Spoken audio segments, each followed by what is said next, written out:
Hello बच्चों, आज हम लोग बात करेंगे रेनबो क्लास 12th के पोइट्री सेक्शन के चैप्टर नंबर 2 के, जिसका नाम है song of my self. Okay, तो बच्चों यह जो पोइट्री सेक्शन है इसमें सबसे पहले हम लोग ऑथर का इंट्रोडक्शन पढ़ेंगे, फिर थीम पढ़ेंगे और फिर लाइन बाय लाइन एक्सप्लेनेशन पढ़ेंगे। तो सबसे पहले आइए हम लोग ऑथर का इंट्रोडक्शन देखते हैं। तो बच्चों सॉन्ग ऑफ माई सेल्फ लिखा गया है, इसके ऑथर है वाल्ट व्हिटमैन। कौन है author? Song of myself के ऑथर है वाल्ट व्हिटमैन, जिनका जन्म बॉर्न ऑन 31 मई 1819, इनका जन्म 31 मई 1819 में हुआ था। कहां हुआ था बच्चों? In the West Hills, New York. New York जो कि अमेरिका में है, एक शहर है।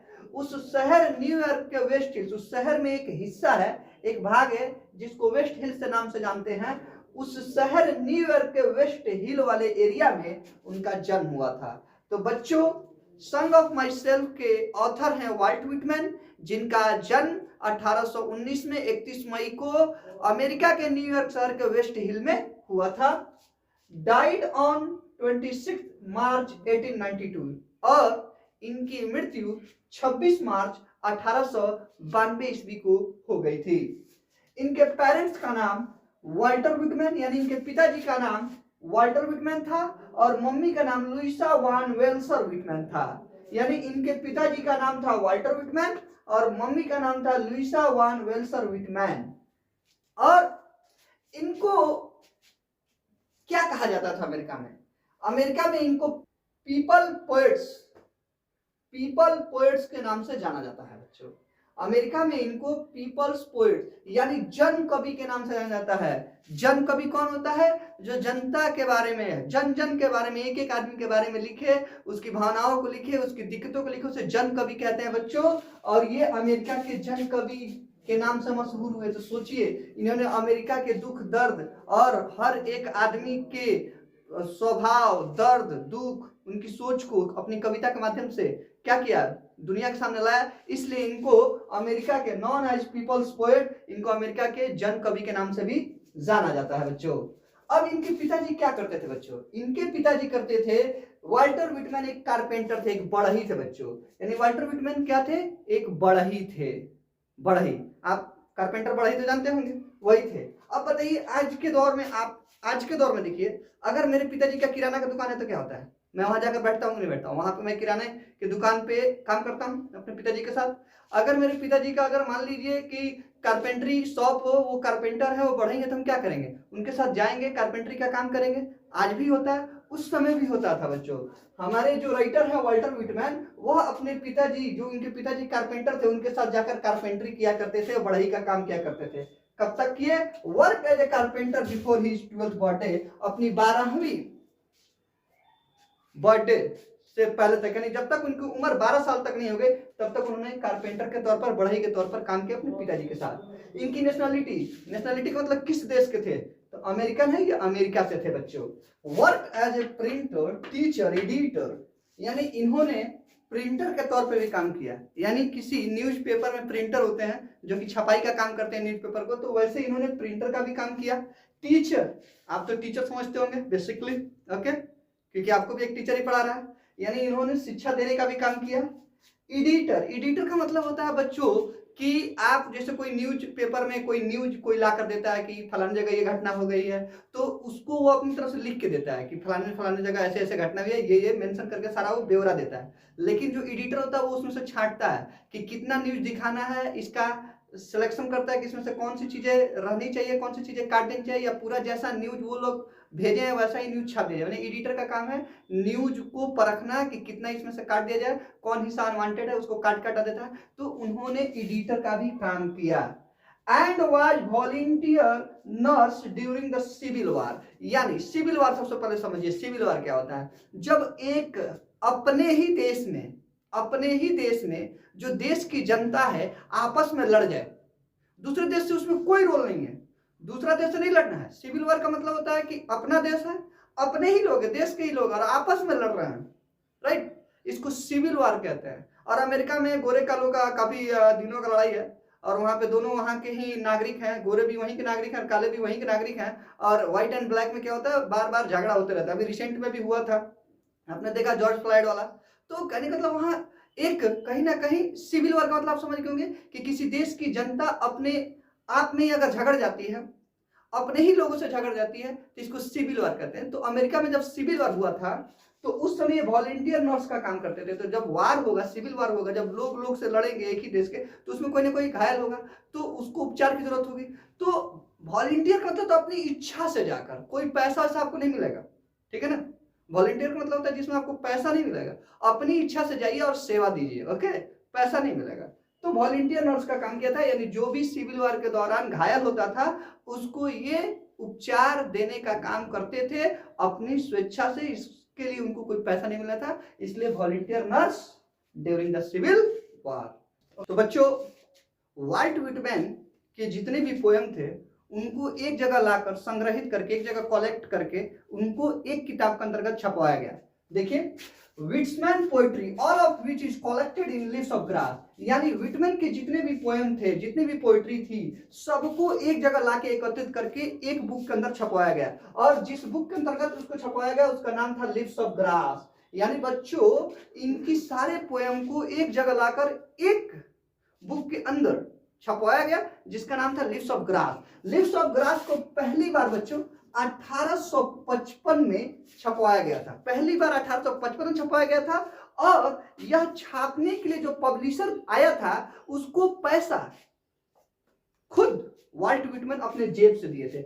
यानी वाल्ट व्हिटमैन ने पहली बार जब लीव्स ऑफ ग्रास, जिनमें उनकी सारे पोएम को संग्रहित किया गया है, एक साथ एकत्रित किया गया है, 1855 में छपवाया था, तो उस वक्त अपने पैसे से छपवाया था, अपना पैसा लगाकर छपवाया था। लेकिन बच्चों क्या हुआ कि इनको जब 1855 में जब छपवा रहे थे अपने पैसे से, तो उसमें कितने पोएम थे? उसमें मात्र 12 पोएम थे बच्चों। कितने पोएम थे?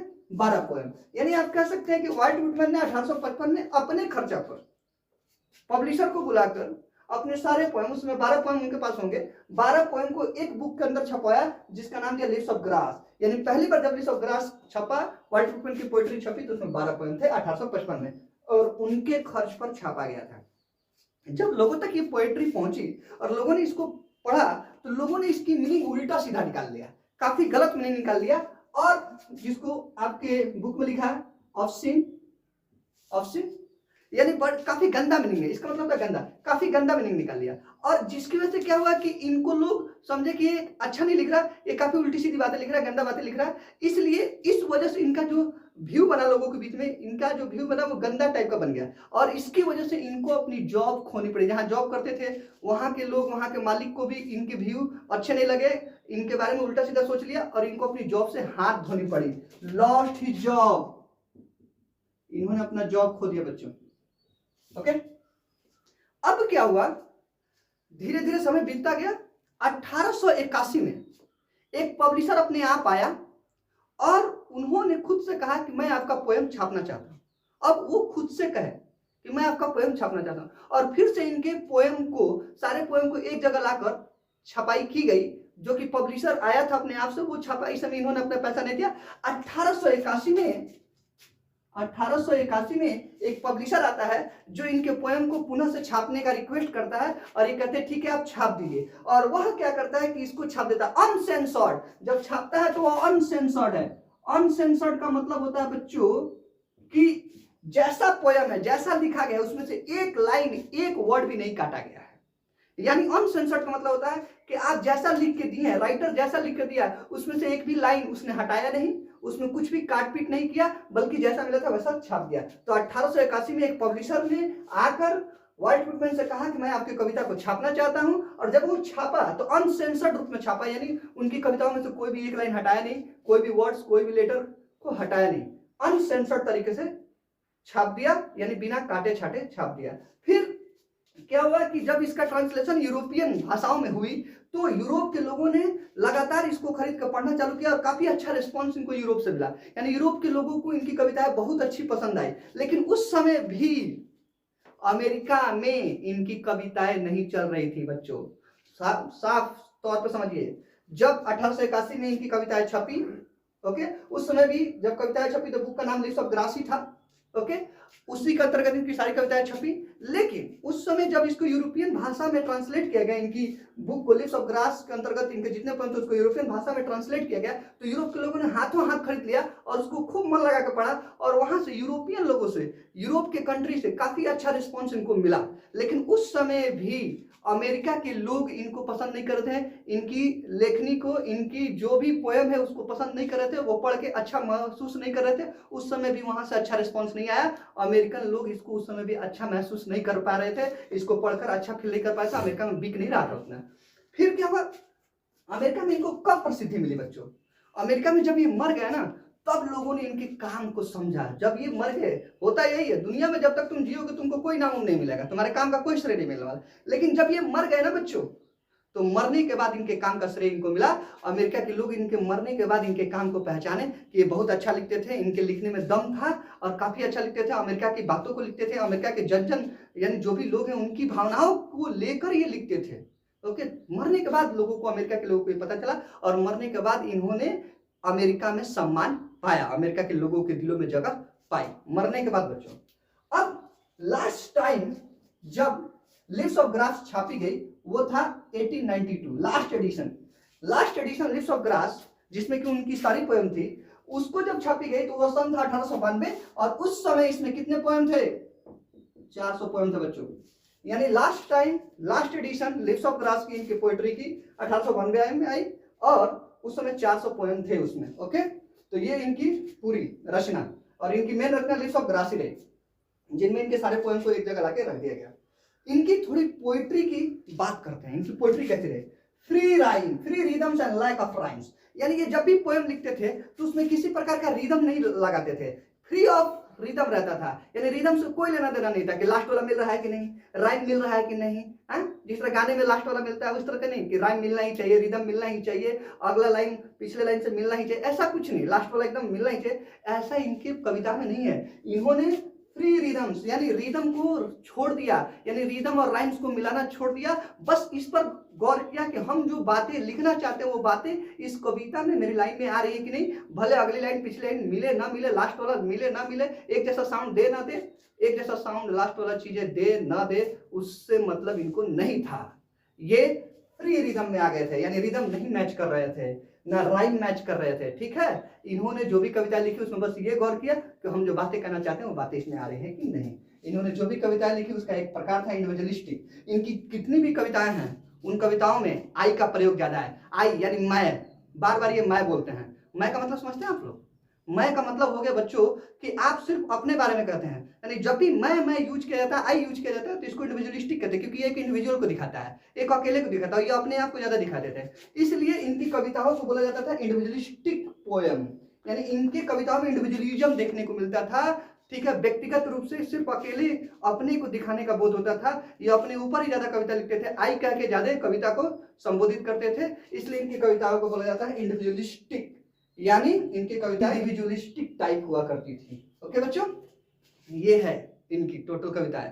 इनकी सबसे प्रसिद्ध रचना लिव्स ऑफ ग्रास, जो कि 1855 में आई बच्चों, और दूसरी रचना जो मशहूर हुई वो 1866 में लिखी, ड्रम टैप्स। यानी अगर कोई पूछे कि इनकी सबसे मशहूर रचना कौन है तो बोल दीजिएगा लिव्स ऑफ ग्रास 1855 और ड्रम टैप्स 1866 में। और कोई पूछे कि पीपल पोएट, अमेरिका के पीपल्स पोएट के नाम से कौन जान जाते हैं एक नंबर में अगर पूछ दे तो वाल्ट व्हिटमैन। ओके बच्चों, ये सारी चीजें आपको याद रखनी चाहिए। ठीक है, इनकी दो मशहूर रचनाएं हैं, लिव्स ऑफ ग्रास जो कि 1855 में आई और ड्रम टैप्स 1866 में आई, ये दो मशहूर रचनाएं हैं इनकी। ओके, और अमेरिका के पीपल्स पोएट के नाम से जाने जाने वाले कवि नाम है वाल्ट व्हिटमैन। ओके, आप इनको समझ गए होंगे। Okay, thank you.